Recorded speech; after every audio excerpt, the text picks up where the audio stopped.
Good morning. আশা করব তোমরা সবাই খুব ভালো আছো আর সুস্থ আছো। আমিও খুব ভালো আছি। আজ হচ্ছে 23শে ফেব্রুয়ারি, সোমবার। বাজে এখন ওই সকাল 6:30টার মতো।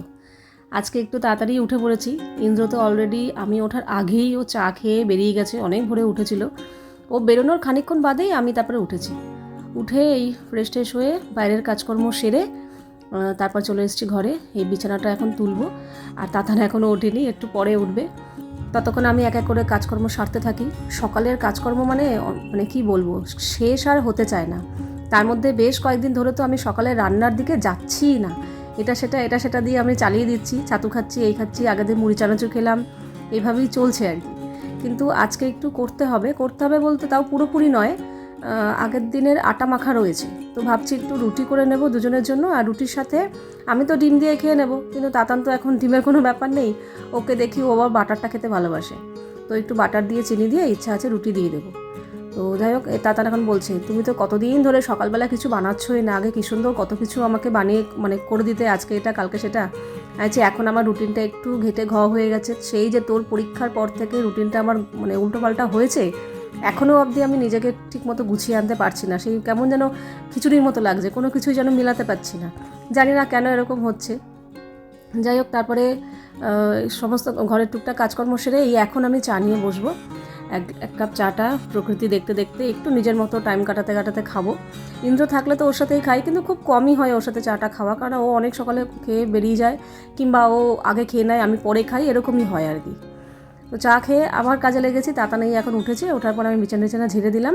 আর এর আগে কবে যেন বিছানার চাদর কেচেছিলাম, কেচে তাতান শুকিয়ে এনে ভাঁজও করে রেখে চেয়ারের ওপর রাখা ছিল। আমি যে জায়গা মতো রাখবো সেটা আর মনে থাকছিল না। তো তাই জন্য আজকে ভাবলাম না, চাদরগুলো জায়গা মতো রেখে দিই, এই ঘরেরটা ওই ঘরেরটা। আর এই ঘরের চাদর ওই ঘরের চাদর আলাদা, আমি এই ঘরেরটা ওই ঘরে পাততে পারি না, ওই ঘরেরটা এই ঘরে পাততে পারি না, কারণ ম্যাট্রেসটার জন্য। এই ঘরের ম্যাট্রেসটা তো ঠিকঠাক মাপ, সব চাদরই রাখা যায়, কিন্তু ওই ঘরের ম্যাট্রেসটা হয়ে গেছে আমার বিছানার থেকে বড় সাইজের। অ্যাকচুয়ালি ওই ম্যাট্রেসটা আমি কিনিনি, আমাদের আগের ম্যাট্রেস ছিল। ওই ম্যাট্রেসটা, ওই ঘরের যে সাদা রঙের ম্যাট্রেসটা দেখো, ওটা হচ্ছে আমার প্রমোশন ভিডিওতে পাওয়া, মানে আমাকে পাঠিয়েছিল ভিডিও করানোর জন্য, তাও বছরখানেক হয়ে গেছে।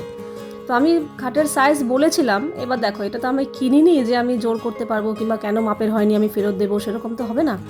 আমি সাইজ বলেছি, এবার তা সত্ত্বেও ওখান থেকে পাঠিয়েছে, এদিক ওদিক হয়ে গেছে, আমার বিছানা থেকে অনেকটা বেরিয়ে থাকে, আলমারির দিকটা না অনেকটা বেরিয়ে থাকে, তোমরা একটু খেয়াল করলে দেখতে পাবে খাটের থেকে অনেকটা বেরিয়ে রয়েছে। প্লাস ওই ম্যাট্রেসটা অনেকটা উঁচু চওড়া। এবার সব চাদর না ওখানে হয় না, ছোট হয়ে যায়। অনেকটা বড় সাইজের চাদর ওই বিছানায় ঠিকঠাক হয়, এবার সব চাদর তো আর অত বড় নয়, যার জন্য কিছু কিছু যেগুলো বড় বড় চাদর সেগুলো রেখে দিয়েছি ওই ঘরে পাতার জন্য। আর এই ঘরে তো সব চাদরই হয়েই যায়। তো এই হয়ে গেছে সমস্যা। কিন্তু ম্যাট্রেসটা দারুণ ম্যাট্রেস, ভীষণ সুন্দর। খুব যে নরম তাও না, আবার একদম যে শক্ত তাও না। ঘাড় কোমর হাত পা কিছুই ব্যথা হয় না, কারণ অনেক বছর ধরে আমরা ব্যবহার করছি। আর সবথেকে বড় কথা ওটা হচ্ছে অর্থোপেডিক ম্যাট্রেস, মানে ঘাড় ঠাড় ব্যথা হবে না আর কি। যাই হোক, তো এবার রুটি করলাম, বললাম আগের আটা মাখা রয়েছে, তো সেটা দিয়েই তাতানকে একটু 3টে বাটার দিয়ে চিনি দিয়ে দিলাম। আর আমি খাবো ডিমের পোচ দিয়ে। তো আমার রুটিটা একটু পরে করছি, আমার না গরম গরম রুটি খেতে ভালো লাগে। রুটিটা করে রেখে দিলে ডিম করবো, ওটা রেডি করবো, আমার রুটিটা ঠান্ডা হয়ে যাবে। তার মধ্যে আবার পোচ দিয়ে খাবো, একটু গরম গরম রুটি হলেই ভালো লাগে। তাই জন্য আগে ওকে করে দিলাম, তারপরে পোচটা করব, তারপরে আমি গরম গরম রুটি করব। গরম গরম রুটি খেতে আমার যে কী ভালো লাগে, আর গরম গরম রুটির গন্ধ, মানে আমি কি বলবো, ফিদা বলতে পারো। ওই যতই লুচি পরোটা দাও, ওই গরম রুটির গন্ধ আর গরম গরম রুটি হলে আমার আর কিচ্ছু চাই না। আসলে বরাবর ছোটোর থেকে না গরম গরম রুটি খেয়ে অভ্যাস, মানে জ্ঞান হওয়ার পর থেকেই দেখছি আমার মা একদিকে রুটি করছে আর একটা একটা করে পাতে দিচ্ছে, এরকমভাবে খেয়ে অভ্যাস আমাদের সবারই। তো সেই জিনিসটা ভুলতে পারি না, ওই রুটি করে রেখে দেবো, সেই হটপটে রাখি আর যাতেই রাখি, সেই টাটকা ব্যাপারটা তো থাকে না, যার জন্য আমারও ওরকম অভ্যাস হয়ে গেছে। আটা টাটা মেখে সমস্ত কিছু রেডি করে রেখে দিই, যখন সবাই খেতে বসবো তখন গরম গরম করি। ইন্দ্র এক এক সময় বলে, কি তুমি গরম গরমের চক্করে করে রেখে দাও। না, আমার ওরকম ভালো লাগে না, আর আমি যেহেতু ভালো লাগে না, আমার মনে হয় না সবাইকেই ওইভাবেই খাওয়াবো। তো যাই হোক, খাওয়া হয়ে গেছে, খেয়ে দিয়ে এই এখন এসছি জামা কাপড়গুলো রেডি করতে, ছাদে যাব জামা কাপড় মেলতে। তো জামা কাপড় ছাদে মেলতে যাওয়ার আগে ওয়াশিং মেশিনে কাঁচা মানে তো বুঝতেই পারছো, একটার সাথে একটা এমনভাবে জড়িয়ে থাকে, পেঁচিয়ে থাকে, তো ওরমভাবে না ছাড়ালে নিয়ে যাওয়া যায় না। যখন বারান্দায় মেলতাম আগে অত ছাড়াতাম না, ধরে নিয়ে চলে যেতাম, বারান্দায় রেখে একটা একটা করে ছাড়াতাম আর মেলতাম। কিন্তু ছাদে ওই রোদের মধ্যে দাঁড়িয়ে দাঁড়িয়ে ওরমভাবে তো করতে মানে পারবো না, তাই জন্য একেবারে রেডি করে নিয়ে যাই। তারপর যেই জামা কাপড়গুলো সোজা রয়েছে একটু উল্টো করে মেলি, যাতে রোদে জ্বলে না যায়। সেগুলো পুরো রেডি করে তারপরে আমি ছাদে যাই জামাকাপড় মেলতে। আর জামাকাপড় তোলার দায়িত্বটা আর এনে ভাঁজ করে রাখার দায়িত্বটা তাতানকে দিয়ে দিয়েছি যতদিন না পড়াশোনা ঠিকঠাক মতো শুরু হচ্ছে। তারপর যখন দেখবো ওরও প্রেশার টাইম পাচ্ছে না, তখন তো আবার আমাকেই করতে হবে, এই কটা দিন একটু করুক। আর এরপরে আমি একটু ফার্নিচারগুলি মোছামুছি করব। এত ধুলো পড়ে যাচ্ছে না, সত্যি কথা বলতে কি এখন না আগের মতো ওরকম রেগুলারিটি মেনটেন করতে পারছি না। আগে একটা সময় ছিল যে আমি প্রতিদিন মানে যেরকম ঘুম থেকে উঠে ফ্রেশ হওয়া, জল খাওয়া যেরকম, সেরকমই ফার্নিচার আমি প্রতিদিন পরিষ্কার করব, এই ব্যাপারটা আমার মধ্যে ছিল। কিন্তু এখন আস্তে আস্তে সেই ব্যাপারটা চলে গেছে। প্রতিদিন আমি করতে পারি না, সম্ভব হয় না, সময়ও কুলাতে পারি না। মাঝে মাঝে কয়েকদিন বাদে বাদে যখন দেখি না বেশ ভালো ধুলো পড়ে গেছে তখন মুছি। ওইটা আগের যে মেনটেন ব্যাপারটা ছিল ওটা হলে খুবই ভালো হয়, তাহলে আর মানে বেশি ধুলো পড়তে পারে না, একটু মেনটেন থাকে। কিন্তু সেটা সম্ভব হয় না গো সবসময়। এই এত কিছু খুঁটিনাটি জিনিস সরিয়ে মোছামুছি করা, আবার জায়গা মতো রাখা একটা সময় সাপেক্ষ কাজ। তার মধ্যে সকালের কাজেরও তো অন্ত নেই, প্রচুর কাজ থাকে, তো সেগুলো হয়ে ওঠে না। তো আজকে দেখছি না বেশ ভালো জিনিসপত্রের উপর ধুলো পড়েছে। তার মধ্যে শীতকাল, এখনও তো সেরকম গরম পড়েনি, এই শীতকালে ধুলোটা একটু বেশিই হয়। তার মধ্যে রাস্তার পাড়ে বাড়ি, একটা গাড়ি ঘোড়া গেলেই একদম ধুলো পুরো বোঝাই যায় যে উপরে ধুলো উঠে আসছে আর কি। তো যাই হোক, এখন এই ফার্নিচারগুলি মোছামুছি করবো। আর তোমাদের মধ্যে কয়েকজন বলেছো কি এই স্ট্যান্ড ফ্যানগুলো কভার দিয়ে এখানে রেখেছো ড্রয়িং রুমটা, পুরো লুকিংটাই খুব বাজে লাগছে। প্রথম কথা, এটা আমাদের ড্রয়িং রুম নয়, এটা ডাইনিং কাম ড্রয়িং কাম মানে সমস্ত কিছুই এটা। এখানে সব কিছুই, কিচেন সব কিছুই এটা। কাজে এখানে একটা সোফাও রেখেছি, এখানে খাওয়া দাওয়াও হচ্ছে, এখানে রান্নাবান্নাও হচ্ছে, সব কিছুই এখানে হচ্ছে। এটা যে কী রুম আমি নিজেও জানি না। জায়গা পেয়েছি রেখেছি, জায়গার অভাব বলে যা হয়। তো হ্যাঁ, স্ট্যান্ড ফ্যানটার কথায় আসি। স্ট্যান্ড ফ্যান আগে আমি কী করতাম, বারান্দায় রেখে দিতাম, কিন্তু এখন না বারান্দায় দুখানা চেয়ার রাখাতে আর বারান্দায় রাখা যাচ্ছে না। আর এই তো কটা দিন, তারপর তো আবার যখন গরম পড়ে যাবে দুটো স্ট্যান্ড ফ্যান দুটো ঘরে চলে যাবে, তখন এই জায়গাটা ফাঁকা হয়ে যাবে। আমি জানি দেখতে খুবই বাজে লাগছে, পুরোনো নাইটি দিয়ে ওরকম পেঁচিয়ে রেখেছি, খুবই অড লাগছে দেখতে, কিন্তু কিছু করার নেই। আর কোথায় রাখবো, রাখার জায়গা নেই আর। আর বারান্দায় গাছপালাতে ভর্তি, চেয়ার রাখা, বাস্কেট রাখা, টব এক্সট্রা টব রাখা, বারান্দা এমনিই ভরে রয়েছে। এমন তো না যে অনেক বড় বারান্দা, ওইটুকু বারান্দার মধ্যে একটু যে হাঁটাচলা করবো সেইটুকু তো জায়গা রাখতে হবে। খুব জোর বারান্দায় একটা স্ট্যান্ড ফ্যান রাখা যায়, দুটো স্ট্যান্ড ফ্যান রাখা যায়ই না। কাজেই আর একটাও রাখিনি, এখন এই জায়গাটা রেখে দিয়েছি। আর কদিন পরে খুব জোর 1-1.5 মাস, তারপরেই ভালো গরম পড়ে যাবে, স্ট্যান্ড ফ্যান দুটো ঘরে দুটো ঢুকিয়ে দেবো। আর যেটা বলছিলাম রুটিনটা, কেন কি জানি আমার এরকম হয়ে যাচ্ছে বুঝতেই পারছি না। কি সুন্দর আমার রুটিনে আমি নিজেকে এনেছিলাম যে সকালবেলা 6টায় উঠতাম, উঠে আমি একটু যোগা করতাম, সকালে হাঁটতে যেতাম, 7টার সময় নিচে আসতাম, তারপরে ঘরের কাজ শুরু করতাম। সেটা কিছুতেই হচ্ছে না। আনতে তো হবেই রুটিনে, তবে এখন না।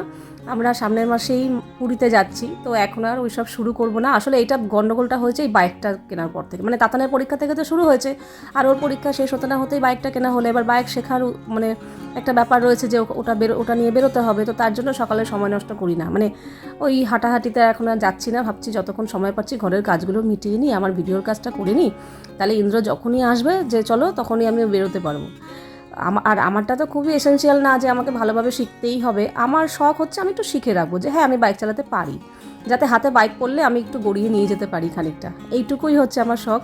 অতভাবে প্রফেশনালি শিখতে চাই না যে হ্যাঁ আমি মেন রোডে উঠতে হবে, ও যেতে হবে, ওরকমভাবে আমার দরকার নেই শেখার। আমি অত সময় দিতে পারবও না, আমাকে ঘরের সব কিছুই সামলাতে হবে আর কি। তো সেইটা চক্করে পড়েই আমার রুটিনটা গন্ডগোল হয়ে গেছে। তো দেখি, ইচ্ছা আছে মোটামুটি এদিকটা একটু গুছিয়ে নিয়ে আসলে একটু ঘুরে টুরে আসি। সামনের মাসে পুরী যাচ্ছি, একটু ঘুরে টুরে আসি। আর বাইক শেখাটাও আমি অতটা রেগুলারিটি করবো না যেটা তাতান করবে, আমি একটু মাঝে মাঝে যাব। তখন আমি দেখি রুটিনটাকে আবার ঠিকঠাক মতো আনার চেষ্টা করব। ওটা খুব ভালো ছিল। যাক, ফাইনালি আজকেও চুলের কালার করেছি, করে বাথরুম পরিষ্কার করে শ্যাম্পু দিয়ে স্নান করে এলাম। জানি না কেন এখন আর চুলটা ছোটো করার পর থেকে খুব বেশি নোংরা হচ্ছে। আগে বড় চুল ছিল, এত ঘন ঘন শ্যাম্পু করতে হতো না, এখন বেশ ভালোই ঘন ঘন শ্যাম্পু করতে হয়। মাঝে মাঝেই আমি শ্যাম্পু করি। তো কালকেই করার কথা ছিল, কালকে বাড়িতে যাব বলে আর করিনি, না আজকে করি। তো এই এখন স্নান টান করে এলাম। তাতান গেছিলো ওর বাবার সাথে বাইক নিয়ে, এই এক্ষুনি ঢুকে এই তাতান গেল স্নান করতে, ও বেরোলে ওর বাবাই ঢুকবে। আর আমি এখন রান্নাবান্না বসাবো। যাওয়ার আগে আমি শুধু পোস্তটা বেটে দিয়ে গেছিলাম, এখন বাকি সব, আর মাছ বার করে রেখে গেছিলাম, এখন বাকি সব রান্নাবান্নাটা করবো। আজকে না সজনে ডাঁটা দিয়ে আলু দিয়ে পোস্ত করব। তো পোস্ত বাটা হয়ে গেছে, তো এখন ডাঁটা কাটবো। আর এই ছুরিটা আজকে প্রথম আমি ব্যবহার করলাম, বিশ্বাস করো এত ভালো। ওই আগেও তো আমি ছুরি এনেছি, প্রথম এতটা ধার থাকে না, আমি ধার করিয়েছি পরে, কিন্তু এগুলো এত সুন্দর ধার, জানি না কতদিন থাকবে, ব্যবহার করতে করতে তো কমবে, কিন্তু এখনও পর্যন্ত ভীষণ ভালো।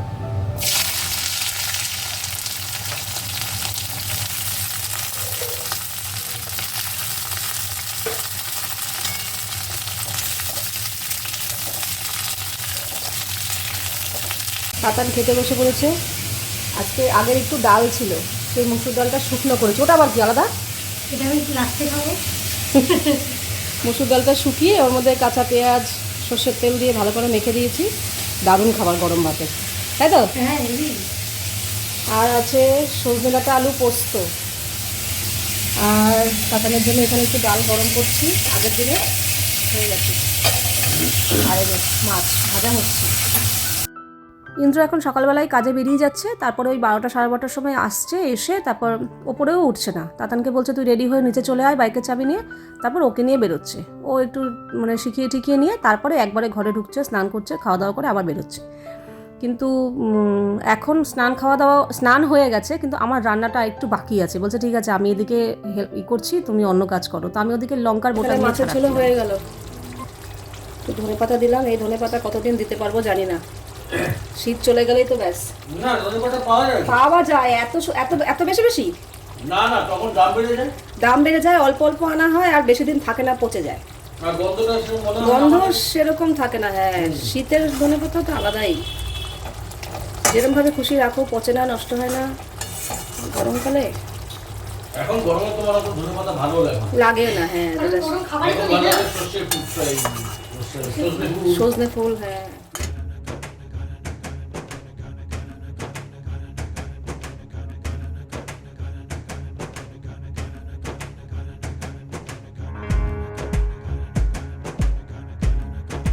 শ্যাম্পু করেছি, চুল আঁচড়াইও নেই, ওইভাবেই রয়েছে।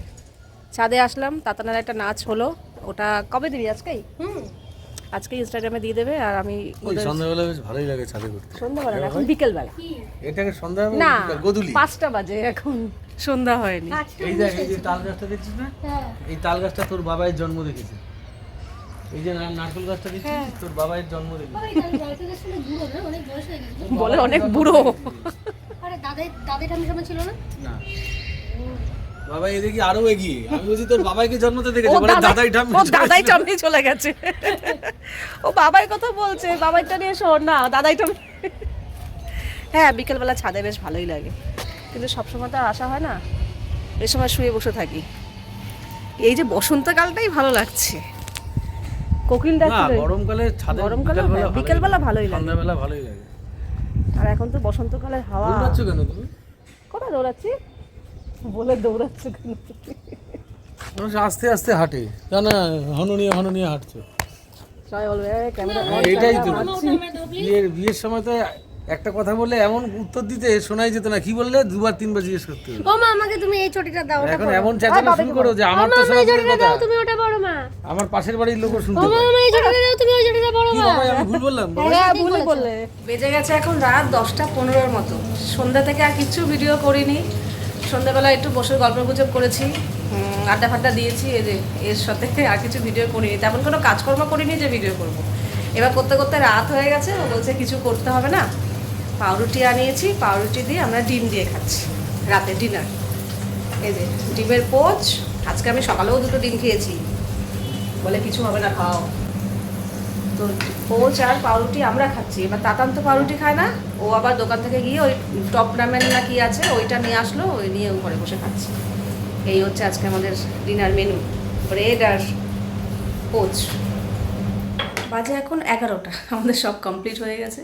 রান্নাঘরটা একটু পরিষ্কার করলাম, কারণ রান্না করিনি, কিন্তু ডিম টিম করা হয়েছে। তো তার মধ্যে পাউরুটি সেকেছে, পাউরুটির পুরো গুঁড়ো গুঁড়ো করে সারা গ্যাসের জায়গাটা পুরো নোংরা হয়েছিল। তো পুরো গ্যাসের জায়গাটা পুরো মুছলাম। তো যে যার মতো ঘরে গেছে, এখনও কেউই ঘুমায়নি। কেউ ও শুয়ে মোবাইল দেখছে, এ শুয়ে বই পড়ছে। সময় মতো শোবে, আর আমিও ফ্রেশ হয়ে এখন শুতেই যাব। রাত করবো না, তাড়াতাড়ি শুয়ে পড়লে সকাল সকাল উঠে অনেক কাজ হয়ে যায়। আর একটা কি বলো তো, আজকে একটা মনের কথা বলি, সত্যি কথা বলছি। তোমাদের মধ্যে অনেকে কমেন্ট করো, যেমন তাতানের যখন পরীক্ষা চলছিল একটা কমেন্ট এসেছিলো যে কি ইন্দ্র, ওর বাবা যখন নিয়ে যাচ্ছে টোটো চালিয়ে, তাহলে দেখাচ্ছ না কেন, দেখাতে লজ্জা লাগে? সত্যি কথা বলতে গেলে কি, ইন্দ্রকে না দেখাতে লজ্জা লাগে না, আমি দেখাতে ভয় পাই। তোমাদের মতো কিছু কিছু মানুষ আছে, সবার কথা বলছি না, কয়েকজন, সেই কয়েকজনকে আমি ভয় পাই। তাও কি ভয় পাই আমি, আমাকে ভয় পাই না। আমাকে যা খুশি বলো, চ্যানেলটা আমার, আমি সব কিছু দেখাচ্ছি, আমাকে বলতে পারো। কিন্তু ইন্দ্রকে দেখালেই না ওকে নিয়ে নানা রকম মানে ছোটো করা, অপমানজনক কিছু কমেন্ট আসে যেগুলো আমার ভালো লাগে না, আমার খুবই খারাপ লাগে। তাই জন্য চেষ্টা করি ওকে একটু না দেখানোর। এবার কিছু কিছু ক্ষেত্রে না দেখালেও হয় না, যে যেমন আজকে ছাদে গেলাম, আমি যদি ওকে এখন না দেখাতাম, ওটা কি হয়, আমরা ছাদে গিয়ে গল্পগুজব করছি, আড্ডা দিচ্ছি, হাসি মজা করছি, সেখানে ওকে আমি কি করে বাদ দিই ওই জায়গাটা থেকে। তবু চেষ্টা করি, একের দিন এমনও ভ্লগ যায় যে ও আমার ভ্লগে থাকেই না, তাই বলে কি ঘরে নেই, আমরা কথাবার্তা বলছি না, একসাথে খাচ্ছি না, কিন্তু আমি দেখাই না। কারণ ওকে দেখালেই তোমাদের মধ্যে কয়েকজন আছো যারা একটু অপমানজনক, ছোট করা, যেটা না করলেও চলে সেরকম কথা বলো। তো তাই জন্যই আমি কোনো লজ্জা পাই না, তোমাদের মতো কিছু কয়েকজন মানুষকে আমি ভয় পাই, আর সেই ভয় করেই আমি ইন্দ্রকে একটু কম দেখানোর চেষ্টা করি আমার ভিডিওতে।